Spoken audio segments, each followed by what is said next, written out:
Assalamualaikum warahmatullahi wabarakatuh. Kami dari kumpulan 7 ingin membentangkan LPK 2 yang bertajuk Kenapa Aku Dipilih Untuk Menghuni Bumi, yang mengandungi dua persoalan. Yang pertama, kenapakah anda perlu percaya kepada Tuhan dan berpegang teguh kepada agama untuk cemerlang dalam hidup? Dan yang kedua, bagaimanakah kepercayaan terhadap kehidupan selepas kematian mengawal diri anda untuk menjadi insan baik? Okey, kita balik kepada persoalan kita yang pertama tadi. Kita dipilih oleh Allah Subhanahu Wa Taala untuk menghuni di atas muka bumi ini sebagai khalifah. Khalifah ini membawa maksud pengganti atau wakil, atau kita senang nak faham, seseorang yang menerima amanah oleh Allah Subhanahu Wa Taala dan untuk menjadi pemimpin di atas bumi ini. Hal ini seperti mana firman Allah dalam surah Al-Baqarah ayat 30, A'udzubillahi minasyaitonirrajim, Inni ja'ilun fil ardi khalifah, yang bermaksud sesungguhnya aku hendak menjadikan seorang khalifah di atas muka bumi ini. Okey, berbalik kepada persoalan kita, kenapa kita perlu percaya kepada Tuhan? Hal ini kerana Tuhan yang menciptakan kita dan memilih kita untuk menghuni di atas muka bumi ini. Cuba kita bayangkan, dalam jutaan benih hanya satu saja, dan satu itu adalah diri kita sendiri yang Allah Subhanahu Wa Taala pilih. Hebat bukan ciptaan Allah? Kawan-kawan, cuba kita bayangkan, cuba kita ingat, kita manusia merupakan ciptaan Allah yang paling terbaik, sebab kita dikurniakan akal fikiran untuk berfikir yang mana yang benar dan yang mana yang salah. Seterusnya, kita perlu percaya kepada Tuhan kerana Tuhanlah tempat kita bergantung segala-galanya. Dan setiap makhluk yang diciptakan pasti ada yang menciptakannya, dan yang menciptakan kita itu adalah Allah Subhanahu Wa Taala. Hal ini menunjukkan akan kewujudan Allah, dan kita sebagai hamba Allah hendaklah percaya serta beriman kepadanya. Hal ini kerana apabila kita percaya dan beriman kepada Allah, secara tidak langsung ia akan meningkatkan ketakwaan dalam diri kita, dan kita akan menjadi hamba Allah yang lebih baik. Secara tidak langsung kita akan mencapai kecemerlangan dalam hidup kerana kita percaya kepada pencipta kita, iaitu Allah Subhanahu Wa Taala, yang berhak menentukan segala sesuatu. Seterusnya, saya serahkan pembentangan ini kepada ahli kumpulan saya yang lain. Seperti mana yang kita tahu, kita ni sebagai hamba Allah, kita wajib percaya kepada Allah kerana dalam salah satu daripada rukun iman iaitu beriman kepada Allah, dan begitu juga dalam rukun negara iaitu percaya kepada Tuhan. Okay, jadi kat situ merupakan permulaannya. Apa-apa sahaja mesti kita berbalik kepada Allah, betul kan? Okay. Contohnya, setiap perbuatan yang kita lakukan, setiap pekerjaan yang kita lakukan mesti akan kita akhiri dengan kerana Allah. Kalau kita buat satu pekerjaan tu, kita niat kerana Allah, secara tidak langsung dia dikira sebagai satu ibadah, dan secara tidak langsung juga kita dapat pahala. Jadi tak sia-sialah apa yang kita buat tu, tak sia-sialah apa yang kita buat satu perkara tu. Okay. Kita juga wajib percaya kepada Allah kerana kita yakin sekiranya kita berada dalam kesusahan, Allah pasti akan bantu kita. Allah pasti akan bagi pertolongan kepada kita selesaikan masalah kita ini. Kita jangan percaya bahawa adanya Tuhan selain daripadanya yang akan membantu kita ketika kita berada dalam kesusahan. Hal ini kerana ia salah di sisi agama dan memang nyata ia bertentangan dengan ajaran Islam.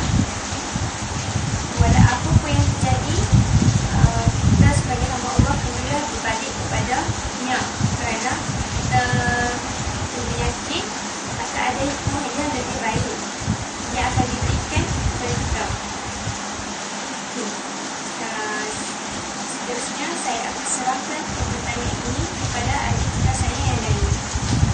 Seterusnya, lanjut yang kedua, persoalan yang pertama. Kenapa kita perlu percaya kepada Tuhan untuk cemaran hidup? Ianya kerana ada yang menciptakan kita, iaitu Allah Subhanahu Wa Taala. Ada juga bukti yang terdapat dalil seperti kitab Al-Quran, hadis yang berkata kepada Allah, yang dikatakan oleh Allah Subhanahu Wa Taala kepada makhluk-makhluk dia, makhluk yang tak kira di sekeliling kita, iaitu manusia, haiwan, tumbuhan, semua diciptakan olehnya. Seperti mana dalam surah Al-Ikhlas ayat pertama, Bismillahirrahmanirrahim, Qulhuwallahu ahad, katakanlah Muhammad, dia Maha Esa, Allahus Samad, dan kepadanya lah kita yang memiliki petunjuk. Lam yalid wa lam yulad, dia tidak beranak dan diperanakkan. Lam yakul lahu kufuwan ahad, dan tiada siapa yang dapat gantikan kita, siapa pun dapat serupa dengannya. Okey, itu sahaja. Assalamualaikum warahmatullahi wabarakatuh. Di sini saya ingin menyatakan bagaimanakah kepercayaan yang saya pegang terhadap kehidupan selepas kematian mengawal diri saya untuk menjadi insan yang terbaik. Saya mempercayai nikmat kubur bagi seseorang yang beriman. Dalil yang menyatakan nikmat kubur bagi seseorang yang beriman, firman Allah Subhanahu Wa Taala, iaitu mereka yang diambil nyawanya oleh malaikat dalam keadaan mereka bersih suci dari kufur, syirik dan maksiat, sambil malaikat itu berkata kepada mereka, salam sejahtera kepada kamu, masuklah ke dalam syurga disebabkan amal baik yang telah kamu kerjakan. Surah Al-Nahl ayat 32.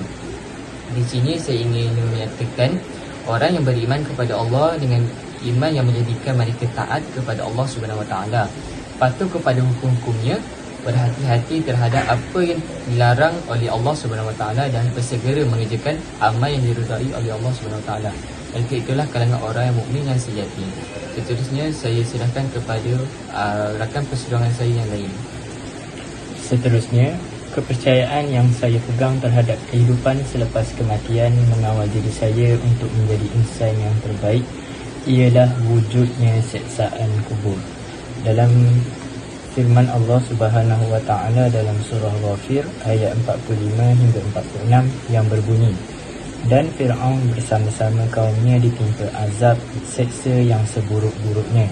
Mereka didedahkan kepada bahang api neraka pada waktu pagi dan petang. Dan pada hari berlakunya kiamat, masukkanlah Fir'aun dan pengikut-pengikutnya ke dalam azab seksa api neraka yang seberat-beratnya. Sadaqallahul Azim. Selain itu, dengan wujudnya syurga dan neraka juga mampu mengawal diri saya untuk menjadi insan yang terbaik, oleh kerana Allah menjanjikan kepada barang siapa mereka yang melakukan amal soleh pasti mendapat ganjaran yang sangat indah, dan barang siapa mereka yang melakukan perkara maksiat ataupun dosa pasti akan mendapat azab yang sangat berat. Itu saja dari saya. Bagi soalan kedua ialah ajaran yang saya pegang, iaitu Islam mengajarkan kita tentang syurga dan neraka. Apabila seseorang itu ingat tentang syurga dan neraka, hal ini berkaitan dengan kematian. Apabila kita mengingati kematian, kita akan merasa istiqamah kita lebih baik daripada orang-orang yang sebenarnya kita akan rasa jadi takut nak buat dosa. Sebagai sabda Nabi SAW telah bersabda, orang mukmin yang sejati menyiapkan diri mereka dengan mengingat kepada kematian, dan siap untuk pada hari tersebut. Itu adalah mukmin sejati. Sekian. Seterusnya, kepercayaan yang dipegang selepas mati dapat menjadikan kita orang yang baik ialah kerana agama kita ini, iaitu Islam, mempunyai sumber yang sangat dipercayai oleh agama kita, iaitu Al-Quran dan As-Sunnah. Al-Quran dan Sunnah ini sangat penting untuk menjadi rujukan kepada setiap warga Islam. Tak kira lah sama ada ulama, guru-guru, pelajar mahupun raja sekalipun. Sumber inilah yang akan membimbing mereka untuk menjadi lebih baik, untuk membimbing mereka ke jalan yang benar.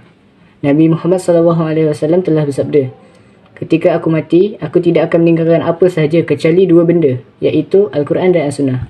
Sunnah Nabi, iaitu hadis, menceritakan tentang perbuatan Nabi, percakapan Nabi, dan apa-apa yang sahabat buat tapi Nabi tidak bangkang, Nabi tidak mengatakan yang itu salah. Itulah yang akan menjadi kita punya sumber. Apa yang kita akan lakukan, apa yang Nabi larang, Nabi akan sebut di situ. Apa yang Nabi suruh, Nabi akan sebut di situ. Dalam Al-Quran juga, Al-Quran itu ialah kalamullah yang sangat mulia dan sangat tinggi.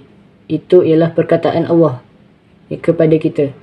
Jadi Al-Quran ini menjadi salah satu sumber yang sangat penting dalam agama buat umat Islam.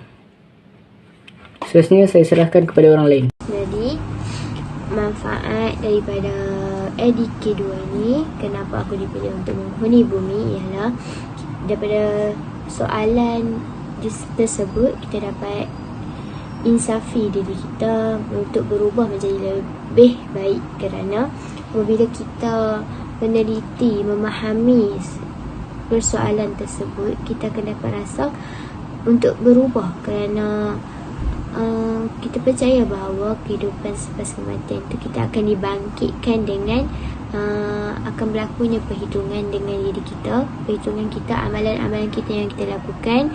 Kita tidak tahu sama ada kita ini akan dimasukkan ke syurga atau neraka, wallahu a'lam. Jadi kita akan merasa untuk lebih berubah dan mendekatkan diri kepada Allah.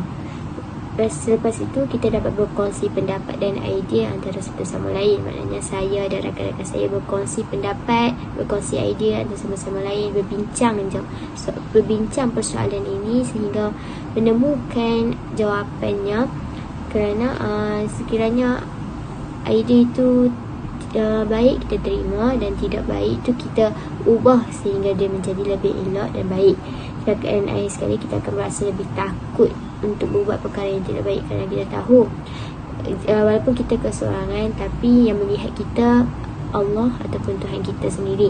Jadi daripada sini saja, sampai sini saja daripada kumpulan kami, kumpulan 7. Sekian, Assalamualaikum warahmatullahi wabarakatuh.